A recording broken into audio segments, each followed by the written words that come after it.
don't know who I came to talk to tonight, but somebody in this room or watching this stream has been bleeding in silence. You've been loving people who don't love you back. You've been showing up for folks who wouldn't even notice if you disappeared. You've been breaking your back trying to carry people who wouldn't even hold your hand. And I came with a word from heaven to tell you, enough is enough. You've been crying over people who were never assigned to your destiny. You've been asking God why they won't change. But the real question is, why are you still holding on? Some of you are so busy trying to keep people in your life who don't even care if you're alive. You're giving VIP access to people who wouldn't even buy a ticket to your growth. But tonight is your turning point.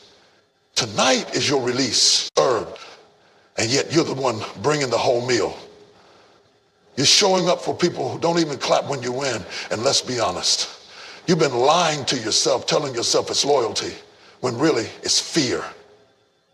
You're afraid that if you stop showing up, you'll be forgotten. But let me tell you the truth. If they forget you just because you stop performing, they never remembered you to begin with. See, the enemy doesn't always come dressed in red with horns and a pitchfork. Sometimes the enemy comes dressed as neglect, as silence, as indifference. And if you're not careful, you'll start internalizing that silence like it's your fault. You'll start shrinking yourself to fit into rooms where you were always meant to stand tall. God didn't make you in his image just so you could live like an option in someone else's life. You were fearfully and wonderfully made, not partially, not halfway, wonderfully made. But the enemy wants you to forget that. He wants to convince you that your value is tied to how much people like you or how many people stay. And so you chase, you beg, you explain yourself over and over again to people who are already committed to misunderstanding you. You keep auditioning for roles you already qualify for. And God is saying, why are you still applying for acceptance in rooms I already removed you from? You spend years letting people write on the chalkboard of your identity with their rejection, their inconsistency, their disregard. But I came to tell you tonight, it's time to erase their handwriting. It's time to take the pen back and let God rewrite your worth, because here's the truth. What you tolerate, you teach. If you tolerate being ignored, you teach them to overlook you. If you tolerate being used, you teach them that your soul is dispensable. You keep wondering why your spirit is tired, why you can't pray like you used to, why you wake up in the morning already exhausted. It's because emotional poverty is draining your spiritual account. You've been overdrawn in relationships that are bankrupt. You've been sowing into soil that has no intention of bearing fruit. And I'm here to tell you, it's not noble to stay where you're not valued. It's not loyalty, it's self-abandonment. Let's go deeper. Some of you were raised to believe that love has to hurt to be real, that attention must be earned, that you must prove your worth, even in friendships, even in family. So now you're an adult, still proving, still pleasing, still bending yourself backwards to gain crumbs of affection. But real love doesn't require performance. It doesn't demand that you shrink or silence your soul. Love honors, love sees, love stays, even when applause fades. You've been crying at night over people who sleep just fine. You've been praying for people who don't even think about you. And you're losing sleep over folks who will forget your name if you stop texting. When God says, I see you, I never sleep, I never slumber, and I care. So why are you allowing people who don't even care to define the rhythm of your heart? You're more than their opinions. You're more than their silence. You're more than their inconsistency. And I know it's hard to accept that some people you love deeply never saw your heart. It hurts, but Frio is on the other side of truth. And the truth is this: you were not made to be an afterthought. Don't waste another season explaining your value to people who have no spiritual vision. Don't let their blindness become your identity. If they can't see the light in you, it's because they're not aligned with the God who made you. But when you finally see yourself through God's eyes, you'll stop chasing people and start chasing purpose. So I dare you. I dare you to stop asking, why don't they love me? And start asking, why do I keep giving my love to people who don't know what to do with it? Because the moment you recognize your worth is the moment you walk different, talk different, pray different. You stop waiting for invitations and start building rooms. You stop begging for a seat and realize you were always the table. And until you see that, you'll stay bound. But once you do, once you really, truly see it, that's when freedom begins.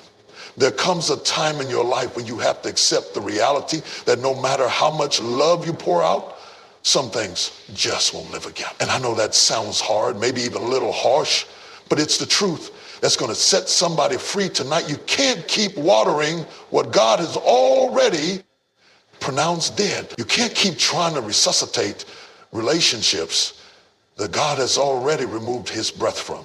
See, some of you are exhausted, not because you're lazy, not because you don't have faith, not because you don't pray, but because you're pouring gallons of grace into ground that no longer bears fruit. And then you get discouraged when nothing changes, but the soil isn't the problem, it's the season. That season is over. That connection has expired. And no matter how much love you give, how many calls you make, how many tears you cry, it will not rise again, because it's not your job to resurrect what God buried. But because we're human, because we have history, because our hearts are invested, we keep showing up to the same empty well, hoping this time we'll find water. And we fool ourselves by calling it faith, when really it's just fear. Fear of letting go, fear of starting over, fear of admitting that something we loved doesn't love us back. And I know some of y'all don't want to hear this, but sometimes faith is not holding on. Sometimes faith is letting go. Faith is trusting that if it's really yours, it will flourish without force. That if it's meant for you, it won't keep draining you. God doesn't give us blessings wrapped in burnout. God doesn't call us to assignments that crush us with confusion. You've been praying, Lord, give me peace. But God can't give you peace where there's still desperation. You've been asking him to bless what you're building, but the blueprint was never his. And no matter how beautifully you decorate it, if the foundation is broken, the whole house will fall. That's why you got to stop investing in what refuses to grow. Because when you water dead things, you don't just waste water, you weaken yourself. You drain your spirit. You lose your joy. And before you know it, you become bitter while trying to be a blessing. Some of you are staying in friendships that no longer serve your spirit. You're staying in environments that you've outgrown just because it's familiar. And I get it. Familiarity feels safe, but safe doesn't mean sacred. Just because you've known someone for years doesn't mean they still have a place in your destiny. Longevity doesn't equal loyalty, and comfort doesn't always mean calling. And here's the dangerous part. When you keep watering what's dead, you begin to believe the lie that it's your fault it's not growing. The enemy starts whispering, maybe if you gave more, maybe if you prayed harder, maybe if you changed yourself just a little more, they'd love you right. They'd stay this time. They'd see your heart. And that lie will have you carrying guilt for something that was never yours to fix. You are not the Savior. You are not the healer. You are not the resurrection. That's not your job. You are not responsible for making something live that doesn't want to be alive. And when date? Because God sent me to tell you, it's time to free yourself from the ones who don't care about you. Oh yes, this ain't gonna be a soft word. This is a surgical word. This is a word that cuts, but it heals. This is a word that will pull you out of emotional bondage, out of spiritual fatigue, and into the freedom you've been praying for. So if you're tired of pretending, if you're tired of pouring and never been poured into, if you're tired of dying in spaces where you're supposed to be growing, then lean in. Don't just hear this message, receive it. Because what I'm about to speak, not just a speech, it's your deliverance. Let me tell you something that might shake your soul a little bit tonight. You will never be free until you realize what you're worth. You've been sitting at tables where you're barely being. It's not cruel to stop watering something that's not growing. It's wisdom, it's discernment, and it's necessary. Because your peace is too precious, your energy too sacred, your calling too important to waste on people, places, and patterns that no longer produce. You've been called to walk in freedom. This is simply this: put the watering can down. Some of the greatest blessings in your life didn't come wrapped in yes. They came wrapped in rejection. I know it didn't feel like a blessing when they walked away. I know it didn't feel like grace when they stopped calling, stopped caring, stopped showing up. But let me tell you something you might not see in the middle of the pain. Sometimes their rejection is heaven's redirect. You were never meant to stay in every room. You finally accept that when you stop trying to revive what God already let go. That's when healing begins. Stop rehearsing the same conversations. Stop rewriting the past with better endings. Stop praying for what God is trying to protect you from. Because sometimes the blessing is not in what he gives, but in what he removes. He closed the door not to punish you, but to preserve you. He ended the connection not to hurt you, but to preserve you. He ended the connection not to hurt you, but to preserve you. He ended the connection not to hurt you, but to preserve you. He ended the connection not to hurt you, but to preserve you. He ended the connection not to hurt you, but to preserve you. He ended the connection not to hurt you, but to preserve you. He ended the connection not to hurt you, but to preserve you. He ended the connection not to hurt you, but as long as your hands are full of what's dead, you won't be able to receive what's living. And the longer you water dead things, the more you delay your own harvest. So you've got a decision to make. Will you keep wasting your strength on what's finished? Or will you trust God to lead you into something that's fruitful? It's not a betrayal to let go. It's hurt. You weren't called to hold on to everybody you met. And just because someone was part of your journey doesn't mean they were assigned to your destination. God will allow people to exit your life, not because he's punishing you, but because he's protecting you. You cried over who left, but what you didn't know is God was clearing the way. You grieved the separation, but he was pulling you closer to your purpose. I know it's hard. Rejection stings. It shakes your confidence. It makes you question what you did wrong. You start replaying every word, every conversation, asking yourself, was I not enough? What could I have done differently? But let me tell you something straight. You don't lose value just because they didn't see it. Their inability to recognize your worth is not an indication that you don't. It's delivering you. Delivering you out of relationships that were rooted in dysfunction. Delivering you out of environments that were limiting your growth. Delivering you from attachments that looked like love but were fueled by control. Don't you know that if they were meant to stay, nothing could have moved them? If they were sent by God, they wouldn't have treated you like an option. And yet, you're still looking at the door they walked out of, crying over people God removed. But what you call rejection, God calls release. What you thought was abandonment was actually alignment. He wasn't breaking your heart to punish you. He was breaking the illusion that you needed them to be whole. You've been stuck in places God already moved you from emotionally. Still stuck in heartbreak that happened 5 years ago. Still playing have any. Some people are spiritually blind, emotionally immature, or just plain selfish. And none of that has anything to do with your identity. You've got to stop assigning your self-worth to someone else's inability to appreciate you. You are not disposable. You are not forgettable. You are not invisible to the one who made you. They may have overlooked you, but God saw you the whole time. They may have walked out, but God never left. And sometimes he'll allow people to exit so he can finally enter. See, we ask God to guide us, to grow us, to elevate us. And then we get upset when he starts removing the people who can't go where we're going. You can't ask for next level and still want to hold on to last season. God will strip the comfort to stretch the calling. And sometimes the very thing you thought was destroying, highlight reels in your head, hoping maybe they'll come back. Maybe they'll apologize. Maybe they'll finally get it. But here's the truth. They might never get it. They might never say sorry. They might never understand how deeply they hurt you. But their understanding is not your closure. God is your closure. Rejection was never meant to define you. It was meant to redirect you. Our prayer. And when you stop chasing after people who rejected you, you start discovering the people and places where you truly belong. You start experiencing peace you didn't know you were missing.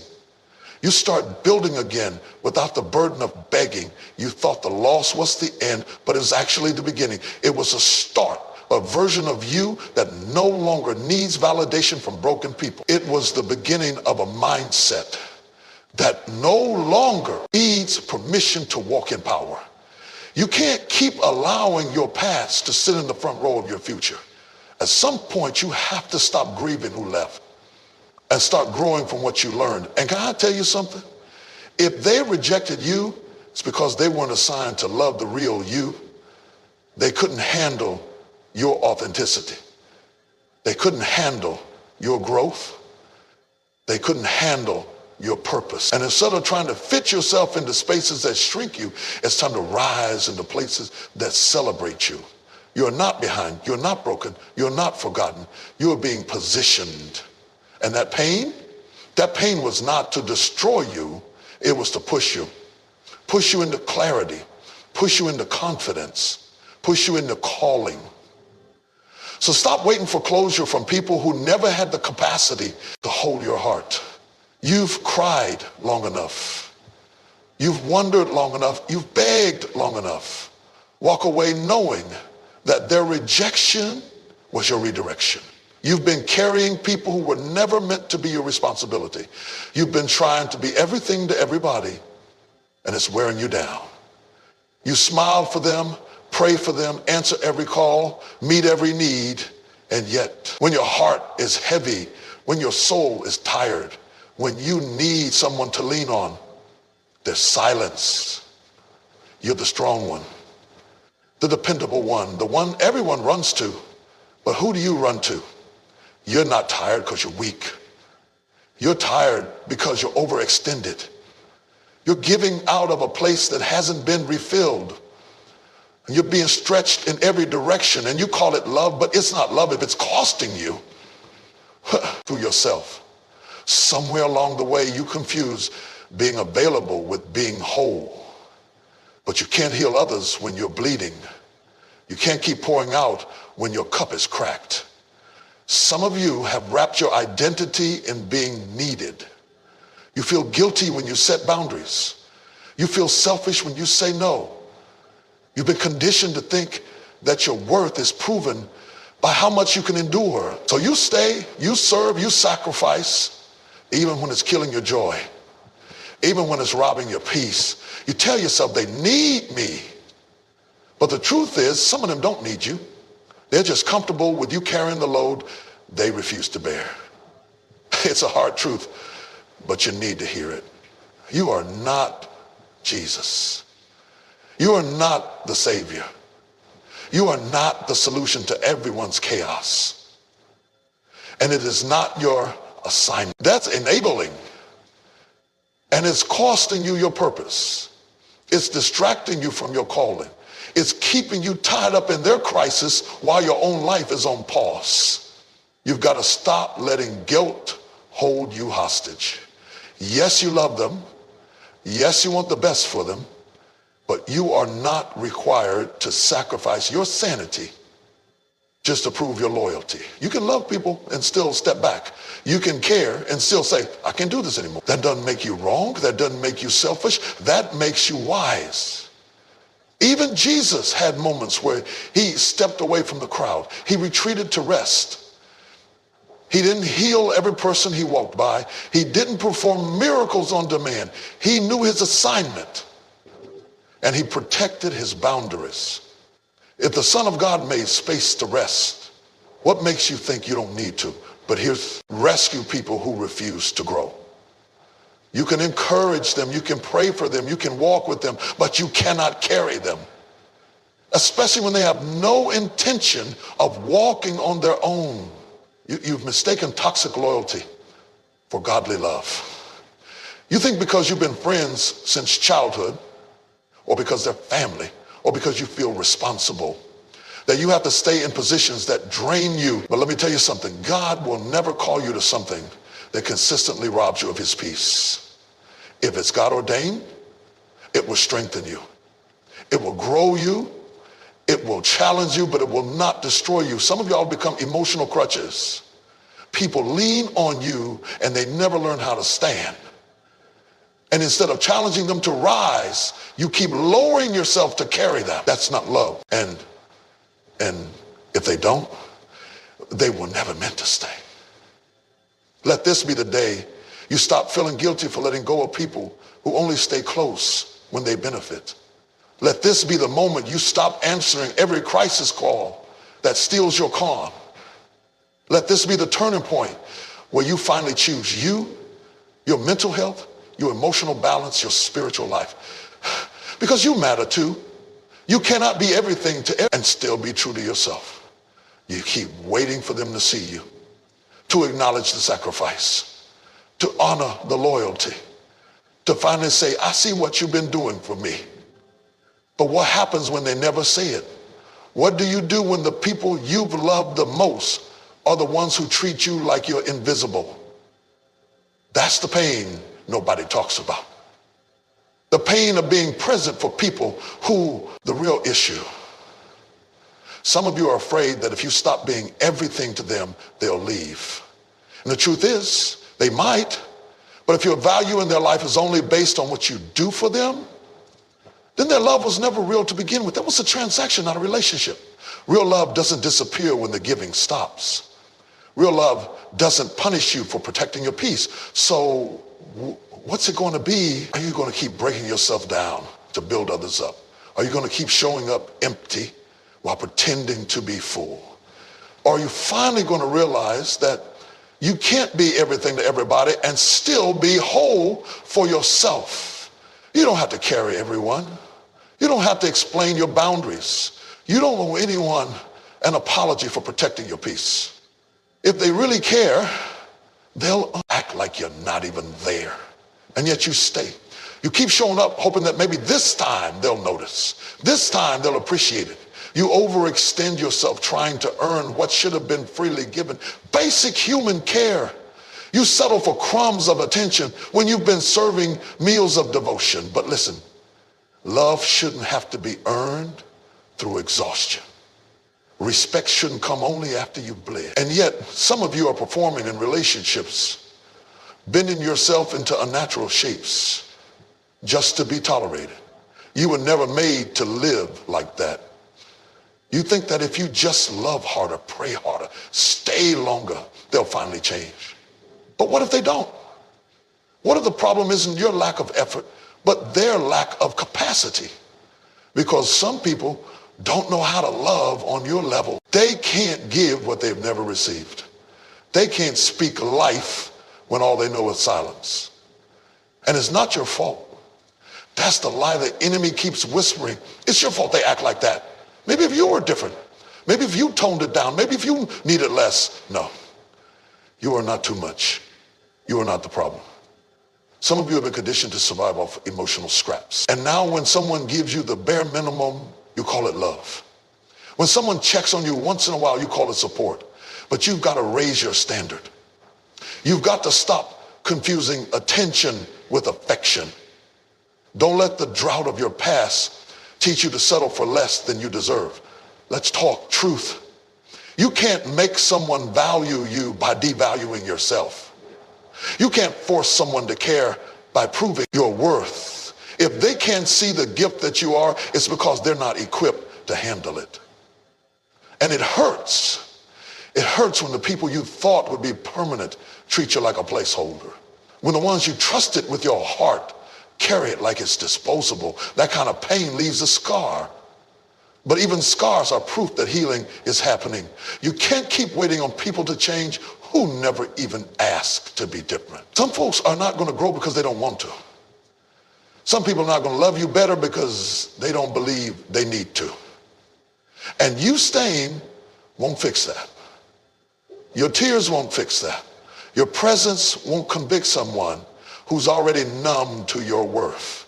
At some point, you have to stop trying to convince people to treat you right and start treating yourself right. At some point, you have to stop begging for reciprocity and walk where you are celebrated, not merely tolerated. Because here's the truth. When you stop accepting less, less stops showing up. When you stop answering to mistreatment, it stops knocking on your door. But as long as you tolerate it, it will continue. And I know why you stay. I know it's because deep down you believe they can love you better. You see the potential in them. You remember the good moments. But don't let potential keep you a prisoner. You cannot build a healthy life on what you hope they become. If who they are right now is draining you, breaking you, silencing you, then it's time to reevaluate why you're still holding on. You were created for more than this.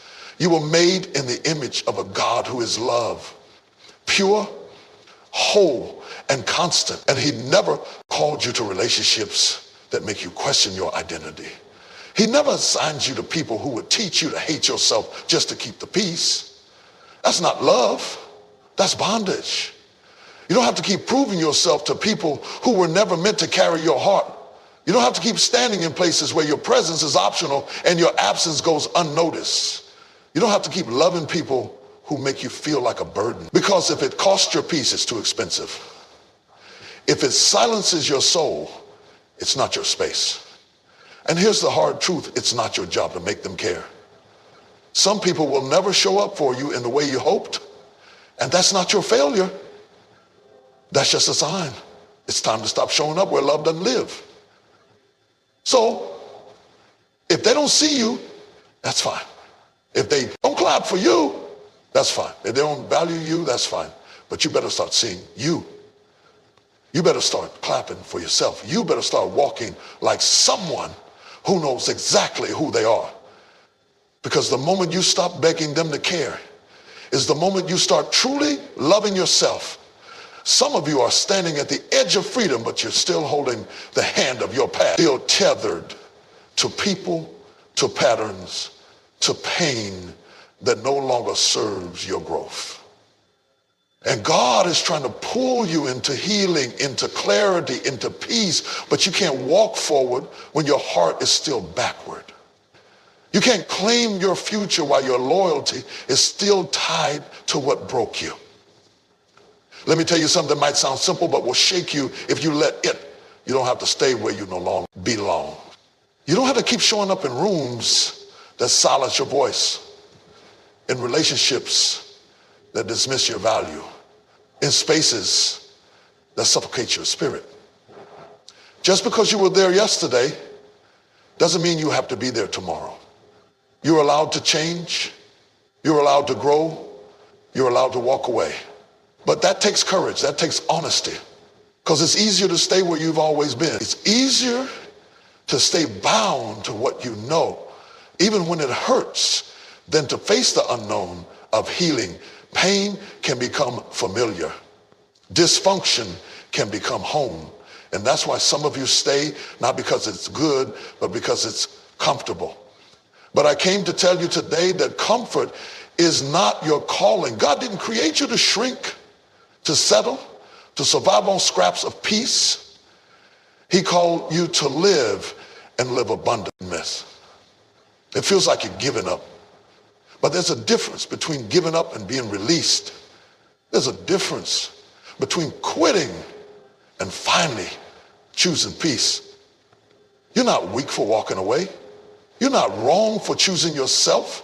You've spent years compromising your own peace to keep toxic things alive. You've exhausted your energy trying to maintain connections that were never mutual. But now it's the time to break the pattern. That was the moment to say, I'm done being drained. And here's the truth. Freedom doesn't always feel good at first. Sometimes it feels like loneliness. Sometimes it feels like grief because you're detaching from something that once mattered. You're breaking soul ties. You're unlearning habits. You're shedding versions of yourself that survived in brokenness. But don't confuse temporary discomfort with the wrong decision. Sometimes peace comes wrapped in silence. Sometimes healing sounds like distance. And when you start choosing freedom, don't be surprised when people try to guilt you back into bondage. Don't be surprised when they say you've changed, because you have. Growth always looks like rebellion to those who are comfortable in dysfunction, but don't let their opinion become your prison. You don't owe anyone an explanation for your healing. You don't need their permission to walk in wholeness. Some people will only love you as long as you stay small. But God didn't call you to stay small. He called you to rise. This is your season to take your power back. To stop letting broken people hold the pen to your story. To stop allowing old pain to shape your new perspective. You got too much purpose life. And to do that, you have to choose freedom. Not the kind that's loud and flashy, but the kind that starts deep within. The kind that says, I love myself enough to stop staying where I'm not seen. The kind that says, I'm not going to keep rehearsing the pain just to keep connections alive. Because every time you rehearse what they did, every time you relive how they left, every time you replay that betrayal in your mind, you're feeding